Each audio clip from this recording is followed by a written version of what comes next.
Do It Molds offers a colossal selection of sinker molds designed for countless fishing presentations. Whether you're a walleye, catfish, panfish, bass, or saltwater angler, odds are Do It makes a mold that can produce the right size and shape of weight to best present your bait to fish. Let's join In-Fisherman editor Jeff Simpson to learn how easy it can be to make your own weights. Okay, our melter is on and will be ready shortly. It's important to preheat your molds. Hot lead poured into a cold mold cools incredibly fast, and you likely won't get the best results. One way to preheat your mold is to just open it slightly and set it over the melter. Another way, which is a system I usually use, is to pour a few rounds through the mold.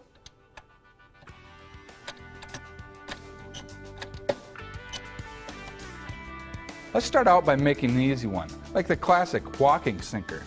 Now this mold does not have any inserts. We're using all lead to make this weight. Simply close the mold and start pouring under the melter. Now you want to have a firm grip, keep the mold tight, and try to hit the center of the hole.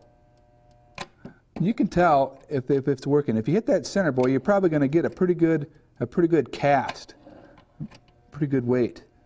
Last one. You can watch the sprue. You can actually see it cool there. Just boom. I mean, these things are ready to go. Take a look here. You just take a pliers and grab the sprue, and the sprue is the excess, which is right here. It's just the excess part, which we'll remove that later. And just give these a quick inspection. You know, you're not going to make the perfect cast every time. Of course, it does look like I may have this time. So that's it. I mean, boom. We have 5 weights. Close the mold, pour again. And I tell you what, before the hour's up, you're going to have a pile of weights. It's really that easy.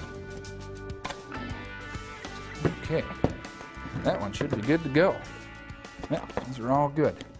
Tell you, get these weights, it's incredible how quickly these set up.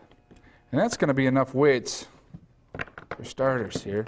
You know, you can finish this project. I mean, there's not much finishing work. You can paint weights, but most people, we just leave them plain lead. And you'd think, well, should I use a shear or a pliers to cut this excess off? Well, that does work, but it's going to leave a sharp edge because you cut it with a sharp object. The best thing to do is to grab your weight. Make sure you have your gloves on. They are somewhat warm yet, but you're not going to burn yourself. Use a needle nose pliers. Grab the sprue, which again is the excess, and just start bending. It is a smooth break, and it's a great way to just clean up and finish these weights. For these walking sinkers, I mean, once you get a pile poured, removing the sprue, put the excess back in there, it's as simple as that. This is the finishing work of these weights. I'll be done in a minute.